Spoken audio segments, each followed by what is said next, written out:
RMC. Der kommt an! Mach ihn! Mach ihn! Er macht ihn! Mario Götze! Müller! Und das Tor! Im Hintergrund müsste Rahn schießen. Rahn schießt! Tor! Tor! Tor! Tor! Tor für Deutschland! RMC, After Allemagne. Jérôme Sillon. Salut à tous, merci d'écouter l'After Allemagne, votre podcast RMC. Chaque semaine, on part à la découverte des clubs, des joueurs, des histoires du football allemand. Pensez à vous abonner à la chaîne de l'After Allemagne, vous ne raterez aucun épisode. Et n'oubliez pas de donner une note 5 étoiles et de mettre un commentaire. Comme chaque semaine dans l'After Allemagne, j'accueille notre drôle de dame allemande, Polo Breitner. Salut Polo. Bonjour mon cher Jérôme, bonjour tout le monde. Notre invité aujourd'hui est l'ancien entraîneur de Bochum, Saint-Gall, Sochaux et ce qui nous intéresse plus, du FC Liefering et du RB Salzbourg. Bonjour Peter Zeidler. Bonjour tout le monde. Comment ça va Peter ? Oui, très bien, très bien. J'étais où je suis ici en Alsace et maintenant je me réjouis de parler avec vous du foot. De Red Bull, de Jürgen Klopp. Exactement, parce qu'après 9 ans sur le banc de Liverpool, Jürgen Klopp a été officiellement présenté cette semaine dans ses fonctions de responsable mondial du football du groupe Red Bull. En octobre 2024, l'annonce avait créé la polémique. Quel sera le rôle de Klopp que représente l'ancien manager de Dortmund dans le football allemand ?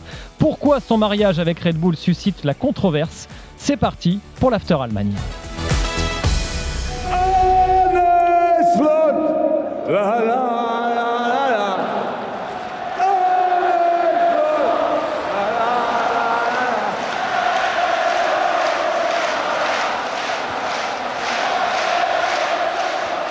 Alors ça, c'est le Jürgen Klopp qu'on aime, celui qui chante à la gloire de son successeur à Liverpool, Arne Slot. C'était lors de sa cérémonie d'adieu à Anfield le 19 mai 2024. Le Jürgen Klopp que les fans de foot allemands apprécient moins, c'est celui qui a décidé de dire oui à Red Bull. Depuis le 1er janvier 2025, Klopp est le responsable mondial foot du groupe Red Bull. Polo, c'est une annonce qui avait été vécue en octobre dernier, un peu comme une déflagration, j'ai presque envie de dire, en Allemagne, hein. Ah, c'est vrai que ça a été une déflagration. Déjà, par rapport à sa propre communication, où il avait fait comprendre qu'il allait prendre un petit peu de repos avant de se relancer dans un nouveau projet. On a appris par la suite qu'il négociait depuis un temps certain avec Red Bull, donc ça n'a pas beaucoup plu au football allemand et essentiellement aux supporters. Et là, on a les clivages classiques en Allemagne de ce qu'on appelle les Traditionsvereine, les clubs historiques du football allemand qui s'opposent, entre guillemets, parce qu'il y aurait beaucoup de choses à dire là-dessus, à la fameuse galaxie Red Bull qui n'aurait pas de véritable histoire dans le football et ne serait qu'une société qui met de l'argent pour faire de l'argent et loin des valeurs du football. Je résume ce qu'on dit en Allemagne. La déflagration a été très forte parce que Jürgen Klopp, justement, était un peu le porte-étendard de ce que je viens de dire, les Traditionsvereine, avec Dortmund, avec Mayence, même si Mayence n'a pas une grande histoire en Bundesliga. Ils ont fait 16 ans, ils en sont à leur 16e année en Bundesliga. Et surtout, il avait un peu ce côté, je suis proche du peuple et tout ça, je comprends les supporters, je ne suis pas d'accord avec l'évolution du football. J'ouvre juste une parenthèse, rappelez-vous lorsqu'il était à Liverpool et qu'il disait que plein de clubs dépensaient beaucoup d'argent, rappelez-vous aussi à Liverpool, il y a un moment où il a dépensé beaucoup d'argent, donc il y avait un petit peu un paradoxe Jürgen Klopp. Et le fait de passer directement dans la galaxie Red Bull fait qu'on a ressenti en Allemagne, en tout cas pour une partie de la population, comme une forme de trahison. D'ailleurs, j'ai lu à l'époque où ça a été mentionné qu'il allait intégrer la galaxie Red Bull, on sentait du côté de Red Bull que c'était plus une prise de guerre en fait qu'un véritable projet qui allait être monté, ça on va en discuter. Et donc tout ça fait que ça a été un petit peu... il n'est pas tellement apprécié et d'ailleurs Peter, je connais ça, il est considéré aujourd'hui dans certaines pancartes, dans certains stades, comme l'un des Tottengräber, les fameux fossoyeurs du football allemand, concept évidemment un petit peu fumeux en Allemagne, qui fait que Jürgen Klopp fait partie finalement de ceux qui vont détruire le football historique allemand. Donc tout ça fait que c'est très intéressant le fait qu'il y ait eu une conférence de presse ce mardi.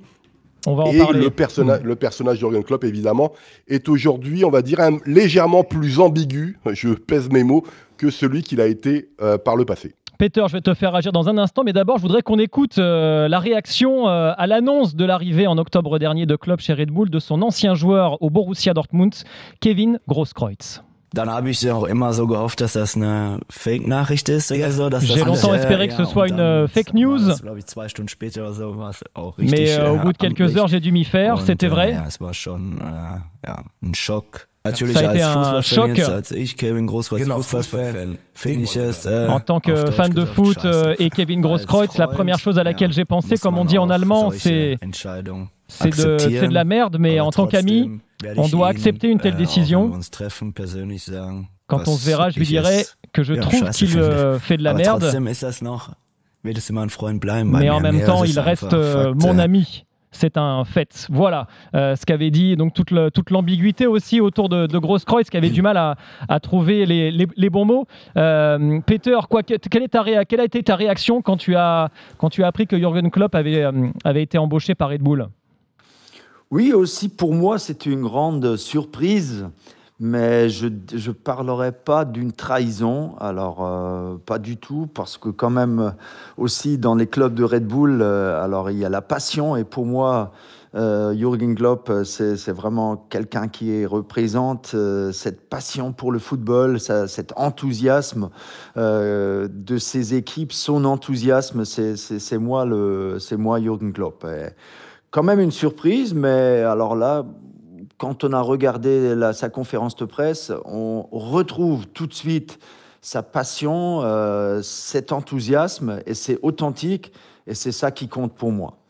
Voilà en tout cas la façon dont il a répondu aux critiques. C'était donc le mardi 14 janvier à Salzbourg lors de la conférence de presse qui avait été organisée pour sa présentation. Jürgen Klopp. A doctor doesn't make a difference between the patients. You come from this city, I don't treat you. You come from this city. Un docteur ne fait pas la différence entre ses patients, qu'ils viennent de telle ville ou d'une autre. Un avocat non plus ne fait pas de différence. Si vous voulez, je suis comme un docteur football.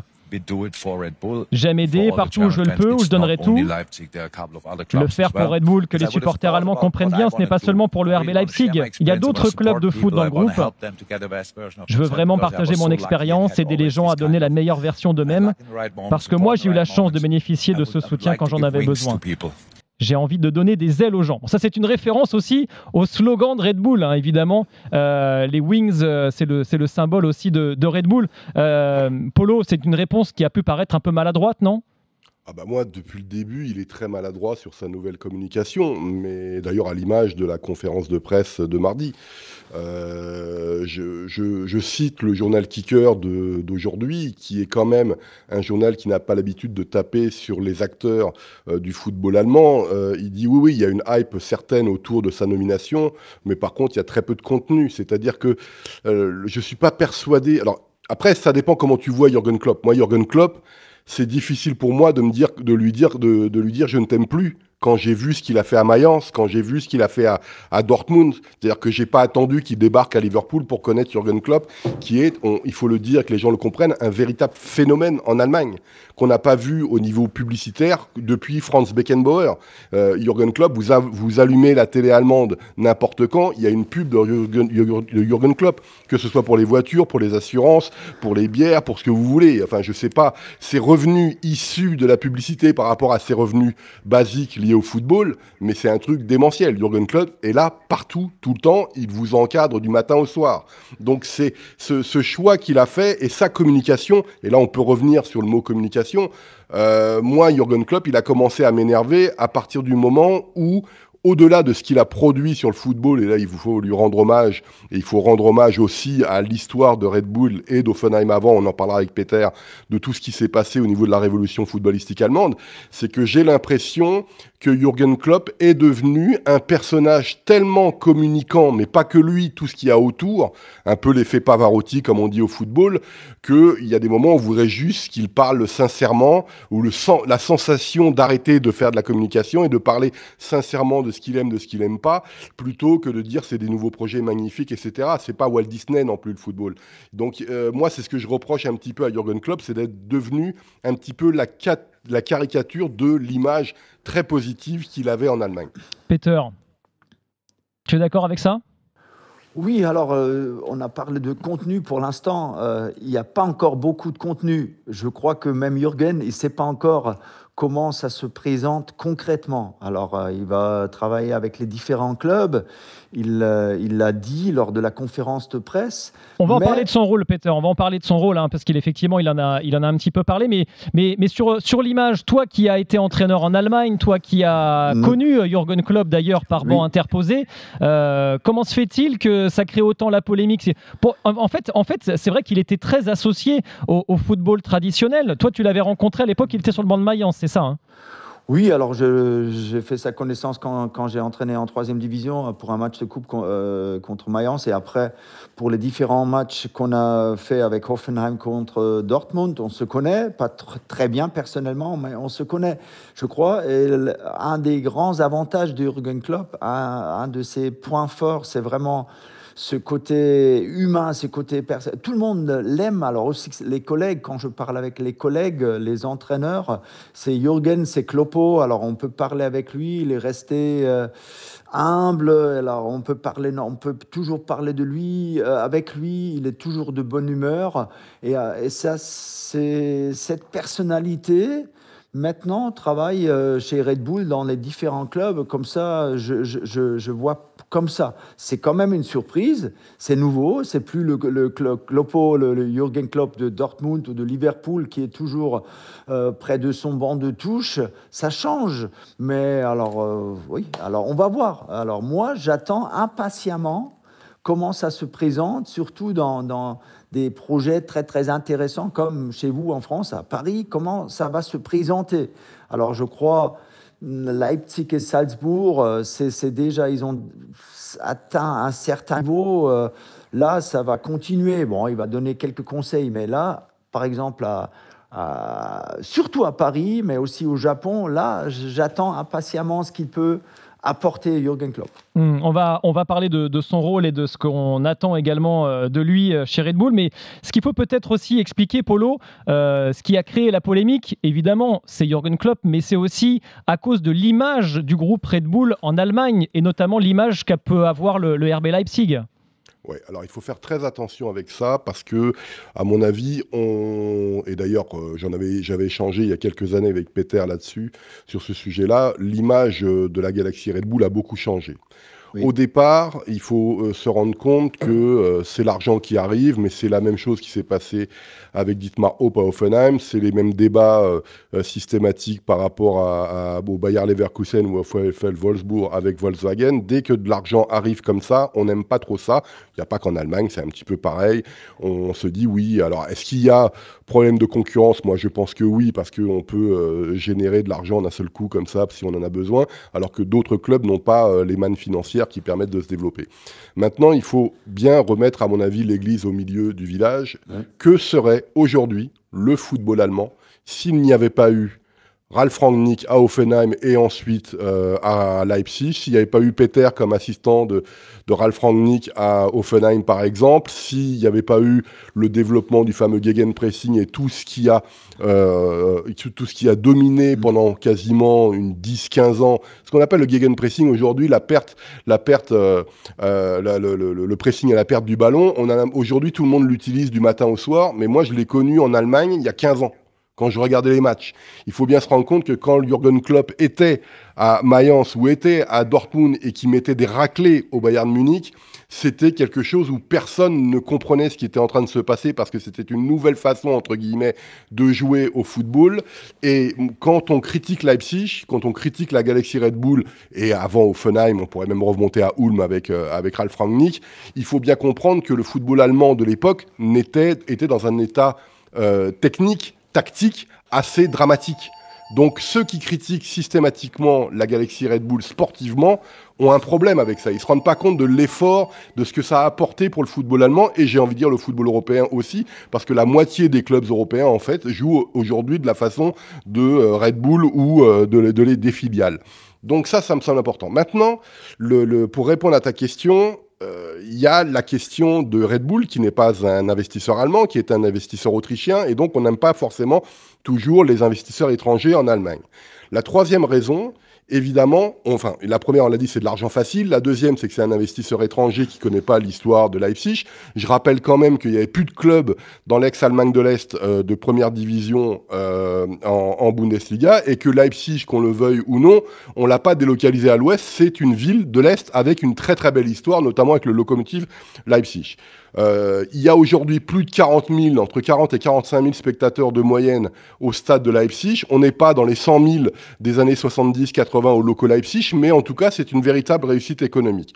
Et la troisième chose, je fais ça entre parenthèses, c'est pourquoi est-ce que Leipzig souffre un petit peu de son image. Et ben c'est justement, et c'est très très intéressant ce qu'a écrit le sociologue Brunson là-dessus, c'est que Leipzig a aussi une tradition juive très importante dans son histoire, qui s'oppose à Dresde. Et en fait, on se rend compte que sur la fanbase, il y a toujours une forme d'antisémitisme qui existe. Je ne sais pas si Peter a lu le livre sur Antisemitismus in Fußball Fankulturen, qui est assez extraordinaire. Comment on retrouve dans certains stades, dans certains endroits en Allemagne, toujours une forme d'antisémitisme contre ceux ou contre une géographie qui a des origines juives ou qui a une communauté juive très importante. Et c'est le cas de Leipzig. C'est très très bien expliqué dans le livre, on l'oublie tout le temps. Alors, là où c'est important, c'est que Leipzig a été vraiment au début détesté par beaucoup de personnes. Il y a eu des débats sans nom, mais Peter le sait très bien. Lorsqu'il était à Hoffenheim, c'était les mêmes débats à Hoffenheim avec Dietmar Hopp à l'époque. Il se fait que si on ne peut pas parler d'amour pour le club de Leipzig en Allemagne, l'image de Leipzig, du club de Leipzig, a beaucoup changé parce qu'il y a des résultats. Parce qu'il y a une façon de jouer, parce qu'ils travaillent sur les jeunes et ils les développent, parce que le club finalement aujourd'hui est en autofinancement en gagnant de l'argent et beaucoup d'argent chaque année, un petit peu comme les clubs historiques. C'est-à-dire qu'on n'a plus besoin d'avoir ce financement et ces investissements qui viennent entre guillemets de l'étranger, donc d'Autriche, pour que le club de Leipzig soit indépendant. Donc moi je trouve que l'image a beaucoup changé et qu'il y a tellement de discours pro ou contre Leipzig qu'en fait c'est presque contre-productif par rapport au débat. Le débat, c'est est-ce que la Galaxy Red Bull et avant Hoffenheim ont apporté quelque chose de positif sportivement au football allemand? La réponse est oui, et c'est un oui très très clair quand on voit ce qu'était le football allemand avant. Est-ce que au niveau des financements, tout cela est logique? Là, je mets un grand point d'interrogation parce que c'est aussi le football moderne. Peter Zeidler, tu as été donc entraîneur à Liefering, qui est le club, on va dire, filiale du RB Salzbourg en Autriche. Tu as été entraîneur à Salzbourg également. Tu as fait partie de cette galaxie Red Bull. Tu trouves qu'il y a une forme d'injustice à critiquer autant le groupe Red Bull et son engagement dans le foot ? Oui, c'était au début surtout le cas. Alors, mais là, comme Paulo vient de nous expliquer, ou à Leipzig ou à Salzbourg, ça a changé. Alors les Allemands, surtout les Allemands de l'Est, sont très fiers de leur club, de Leipzig, ce qu'ils font en Ligue des Champions. Les Autrichiens, mais tous les Autrichiens sont très fiers de ce que Red Bull Salzbourg a fait ces 10 dernières années. En Europe, surtout, maintenant, c'est en train de changer, alors avec Sturm Graz, mais l'image a changé, je dirais même a complètement changé, parce qu'on voit, et il y a les exemples, il y a Konaté à Leipzig, il y a Upamecano, il y a Simakan, il y a Nkunku. Alors les Français, c'est une grande filière française. Alors quelques-uns comme Upamecano, ils ont joué d'abord à Salzbourg. Comme ça, l'image a changé. Et ce que Red Bull a fait sportivement, alors a participé à cette révolution footballistique avec d'autres, bien sûr. Alors il y a une grande influence positive de Red Bull dans le foot allemand, on ne peut pas contester ça.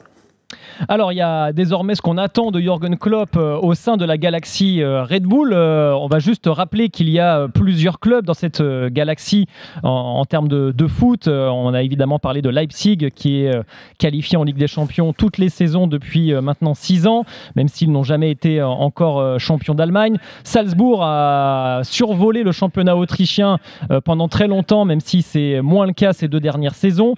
New York Red Bull, le RB Bragantino également au Brésil, Brésil, un nouveau club également au Japon en 2e division qui s'appelle le RB Omiya Ardilla. Voilà, donc c'est un modèle très particulier de Galaxy. Le parallèle peut être fait avec le City Group par exemple. Tous ces clubs-là, Peter Zeidler, à ton avis, qu'est-ce que Jürgen Klopp peut leur apporter? Dans ce qu'il semble dire, c'est qu'il veut d'abord écouter avant de conseiller. Qu'est-ce qu'il peut leur apporter concrètement à tous ces clubs-là? Oui, c'est très bien, je trouve, cette approche. Alors, d'abord, écouter, pas toujours dire, alors c'est comme ça, je dirige, il faut faire comme ça. Ça, c'est l'une des qualités de Jürgen Klopp. Il l'a clairement dit, surtout par rapport au Paris FC. Alors, il a parlé très positivement des gens en place. Il faut parler avec eux. C'est une très bonne association. La famille Arnaud et bien sûr ceux qui sont actuellement au Paris FC et Red Bull. Alors ça, c'est un très beau mariage. Je crois que maintenant, il a parlé surtout de l'infrastructure. C'est le premier pas. Je crois que c'est très, très important, surtout pour le Paris FC, l'infrastructure. Il peut apporter quelque chose. Et alors, son approche, et c'est ça qui compte, c'est très bien. Alors, c'est toujours comme ça aussi avec les entretiens individuels avec les joueurs. Il faut d'abord laisser parler les joueurs. Et Jürgen Klopp, il laisse d'abord parler les dirigeants actuels du Paris FC, par exemple, je crois. Et c'est le cas. Et comme il fait comme ça, il va avancer. Ça va devenir un truc pas seulement intéressant, mais une très bonne chose, je pense. Je ne vais pas parler du Paris FC parce que pour l'instant Red Bull a une participation mais n'est pas actionnaire majoritaire, contrairement à ce qui est fait dans les autres clubs qui portent le nom de Red Bull. Toi, Polo, après l'avoir écouté longuement durant sa conférence de presse, qu'est-ce que tu en attends et qu'est-ce que tu penses qu'il peut apporter à tous ces clubs de la galaxie Red Bull? Bon, alors, pour faire un petit peu d'humour, il y a la seule chose qu'on sait, finalement, c'est qu'il va avoir des frais de déplacement très importants. J'espère qu'ils ont prévu un budget particulier parce qu'il passe son temps à se balader un peu partout dans le monde de la galaxie Red Bull. Le deuxième, malheureusement, moi je ne connais pas, et ça c'est le problème du contenu de la conférence de presse pendant 90 minutes, parce qu'il y avait Oliver Mintzlaff aussi qui était là, le grand patron de Red Bull du sport qui était présent avant, c'est que moi je ne signe pas un contrat si je ne sais pas ce qu'on me demande dedans. C'est-à-dire qu'en fait, c'est comme si on lui avait donné un chèque en blanc et que c'était à lui de créer en fait son propre poste. La conférence de presse de mardi, je suis désolé, il n'y a strictement rien. C'est moi Jürgen Klopp, oui, alors en plus il y a des blagues parce qu'il y avait un journaliste polonais qui était là, qui l'interviewe sur Lewandowski, il y avait un journaliste égyptien qui lui parle de Marmouche, etc. Enfin bon, c'était un peu lunaire et non pas proche de ce qu'on aurait envie de comprendre, de qu'est-ce qu'il est venu faire finalement dans la galaxie Red Bull. Donc c'est pour ça que j'en reviens un petit peu, pour moi, à mon premier stade, c'est qu'aujourd'hui c'est considéré pour Red Bull comme une prise de guerre, le fait d'avoir embauché Jürgen Klopp. Maintenant, ce que j'attends de lui, la première chose qui est, où il faut très clairement répondre à la question, est-ce qu'il est compatible avec la galaxie Red Bull? La question est oui, 100 fois oui. Pour une raison bien simple de ce que je viens de vous expliquer, on a parlé d'Hoffenheim, on a parlé de la galaxie Red Bull et du fameux Gegenpressing, mais celui qui a porté au plus haut en Europe le fameux Gegenpressing, donc le pressing à la perte du ballon, c'est évidemment Jürgen Klopp. Et l'une des premières interviews que j'ai fait en France avec Peter, justement, Peter me rappelait que Jürgen Klopp avait décidé de changer son style de jeu suite à une raclée qu'il avait subie avec Dortmund à Hoffenheim où il s'était pris un 4-1, si je me rappelle bien. Et il avait dit c'est comme ça qu'il faut jouer. Et donc, il est tout à fait compatible dans la stratégie, dans l'approche de ce que veut faire Red Bull au niveau du sportif, au niveau du jeu. Ensuite, ce qui est très intéressant, c'est qu'il a passé son temps à dire « je suis en train d'apprendre, je suis en train d'apprendre, je suis en train d'apprendre ». Donc, ok, donc dans le gars, t'es en formation, c'est ça ce que ça veut dire. T'es en formation en ce moment pour nous expliquer que t'es payé tant par mois pour être en formation. Moi, j'aimerais bien que tous les salariés du monde entier soient comme ça, hein, ça serait sympa. Mais qu'est-ce qu'on attend en retour ? Bah apparemment, c'est son know-how, c'est son savoir-faire. Et qui va essayer de transmettre ça de différentes façons, du fait qu'il joue de la façon RB, et encore une fois, même si son mentor officiel, c'est évidemment Wolfgang Frank, il est bien évident que l'influence de Ralf Rangnick dans la façon de jouer dans la galaxie Red Bull et Jürgen Klopp est très importante. Donc moi, c'est ça ce que je veux voir. Est-ce qu'on va avoir une unité des clubs qui vont tous jouer dans le monde, parce que c'est de la multipropriété en fait, qui vont jouer tout de la même façon un petit peu partout? Est-ce qu'il va dire « Ah mais non, finalement, parce que c'est intéressant, il y avait le Mitzlav qui parlait de l'entité, des entités, donc Formule 1, etc. Est-ce qu'on va pouvoir avoir des passerelles entre les différents sports, qui est quelque chose qui se développe d'ailleurs depuis 20-25 ans, où on fait passer des gars de l'athlétisme au football parce que c'est spécial, parce qu'on s'est rendu compte que dans le vélo, on peut faire ça et c'est utile pour les joueurs de football, etc. Donc ça, c'est au niveau de la connaissance. Mais ce qu'il va faire exactement, je n'en sais rien. La seule chose, c'est qu'il a dit qu'on arrête de me poser la question, est-ce que je vais prendre le poste d'un coach qui est en difficulté? Il a dit, on va mettre en place des procédures pour qu'on ne me pose plus la question. Enfin, c'est assez extraordinaire comme conférence de presse. C'est pour ça que je trouve cette conférence de presse un petit peu lunaire et que j'aimerais que Jürgen Klopp, plutôt que de faire des conférences de presse, se mette à travailler, comprenne ce qu'il a à faire. Et moi, aujourd'hui, je suis incapable de savoir ce qu'il a à faire. Ouais, surtout qu'il ne veut pas remplacer l'entraîneur de Leipzig, qui est un ancien de ses joueurs à Mayence, qui s'appelle Marco Rose, et l'entraîneur de New York Red Bull, c'est Sandro Schwarz, qui était également l'un de ses joueurs à Mayence. Alors, on a quand même appris durant cette conférence de presse qu'on attendait de lui un soutien aux entraîneurs, un soutien tactique, psychologique, développer les jeunes joueurs, en convaincre d'autres de signer, et puis organiser des synergies entre les 800 athlètes Red Bull. Tu parlais de Formule 1, évidemment, avec Max Verstappen. Toi, à l'époque, Peter, quand tu étais dans la galaxie Red Bull, est-ce qu'il y avait des échanges entre les différents sports, entre les différents pans de la galaxie Red Bull? Et est-ce que, selon toi, Jürgen Klopp est à même, justement, de faire évoluer cela et de mettre en place, enfin, des ponts, des passerelles entre toutes ces galaxies-là? Oui, tout à fait. Je pense que ça va être un point. Alors, comme toi, tu as dit, et Paul aussi, des passerelles entre les différents sports, entre les différentes disciplines. À l'époque, il y avait je me rappelle, une fois, j'ai rencontré Pinturo, le skieur, au Grand Centre à Salzbourg. Alors, Lindsey Vonn, elle était toujours là. Et je crois, Jürgen, il est bien placé. Alors, il a ses compétences pour vraiment pour pas seulement trouver les passerelles entre les différents sports, mais pour chercher aussi une plus-value là-dedans. Alors, et ça existe. Alors, nous, les footballeurs, souvent, on était trop concentrés sur nous. Il faut regarder vers d'autres sports pour apprendre. Et je crois Jürgen Klopp, il est compétent pour ça.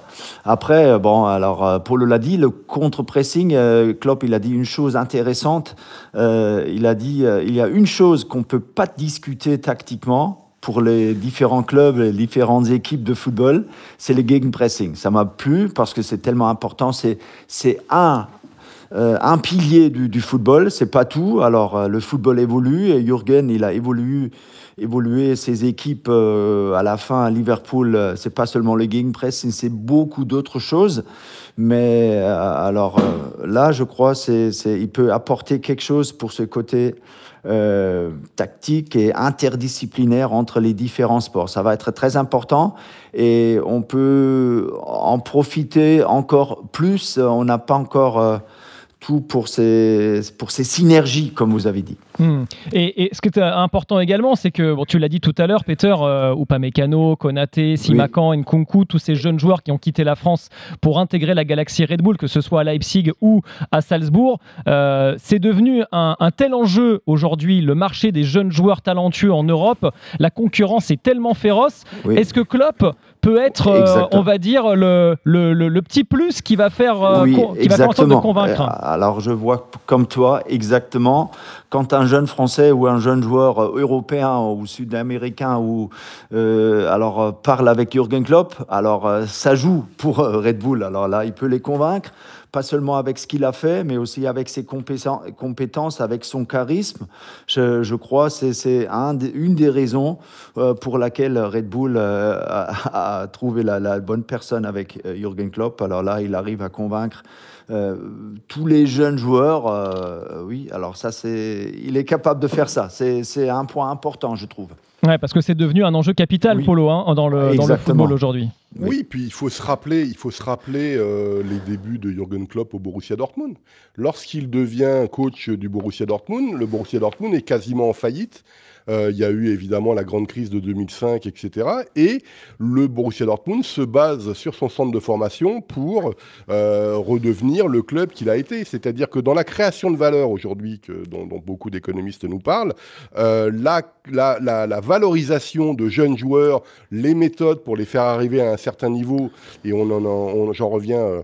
Jérôme, à notre podcast qu'on a eu sur les Français qui partaient en Allemagne et la différence avec la Première Ligue, ce que nous disait Jean-Philippe Durand, c'est qu'en Allemagne, il y a souvent un projet. C'est-à-dire pour amener le gamin 18-19 ans jusqu'à 23-24 ans et qui ensuite, il vole sans faire d'humour de ses propres ailes. Alors qu'en Première Ligue, débrouille-toi. Tu fais un peu ce que tu peux. Et je pense que Jürgen Klopp, on ne peut pas résumer Jürgen Klopp à un Borussia Dortmund en finale de Ligue des Champions en 2013 ou avec des moyens faramineux lorsqu'il est à Liverpool. C'est aussi quelqu'un qui a été formateur pendant un moment et qui, à mon avis, ne l'a pas complètement oublié. Évidemment, la logique des titres est toujours là, y compris dans la galaxie Red Bull, parce qu'il y a bien un moment où Leipzig va se battre pour aller chercher le titre. Plusieurs fois, ils ont été pas loin, etc. Cette année, ils sont un petit peu en difficulté, mais ça fait partie au bout d'un moment, et Oliver Mintzlaff l'a toujours dit, c'est toujours mieux de gagner que de perdre. Il l'a dit durant la conférence de perdre. Donc il y a un moment où Leipzig va mettre les moyens pour aller chercher un titre en Bundesliga ou ailleurs. Donc c'est pour ça que Jürgen Klopp, ça va être très intéressant. Mais il faut faire attention que Jürgen Klopp ne soit pas juste un messager pour les jeunes. J'en ai pas parlé tout à l'heure, mais les critiques qu'il y a aussi dans la galaxie Red Bull, c'est le pressing incessant, et encore une fois, je fais pas d'humour là avec le gegenpressing, le pressing, la pression qu'ils mettent par exemple sur les parents de jeunes joueurs pour recruter, la façon dont ils sont très présents. On les critique beaucoup sur ces façons-là. Et pourquoi est-ce qu'on critique la galaxie Red Bull ? C'est que au-delà de l'argent qu'ils mettent, parfois ils sont un petit peu borderline sur la façon de recruter certains jeunes. Et ça, à mon avis, c'est quelque chose qu'il faut essayer d'améliorer l'image, en tout cas pour la galaxie Red Bull. En tout cas, on suivra évidemment avec beaucoup d'attention les premiers pas de Klopp. Il était déjà, concernant la France et le Paris FC, dont Red Bull est désormais actionnaire, il était à Charletti récemment, et tu parlais d'infrastructure. Peter, il a déjà dit que le stade, ça n'allait pas, qu'il n'avait jamais été aussi loin placé dans un stade, sauf devant sa télé, et qu'il fallait évidemment améliorer également le centre d'entraînement. Et toutes les infrastructures autour de ce club pour le faire grandir. Donc il y aura plein de choses à voir et on reverra un peu partout dans le monde Jürgen Klopp. Donc merci beaucoup Peter Zeidler pour cet éclairage sur la galaxie Red Bull et sur le futur rôle de Jürgen Klopp. Merci Peter. Merci beaucoup, c'était un plaisir. À très bientôt. À bientôt sur l'antenne de RMC. Merci Polo. Merci mon cher Jérôme, merci Peter, merci à tous. Et on se retrouve très vite pour un nouvel After Allemagne. N'oubliez pas, abonnez-vous à la chaîne, mettez un commentaire, 5 étoiles évidemment, pour nous faire monter sur les plateformes. On vous dit à bientôt, ciao. RMC After Allemagne.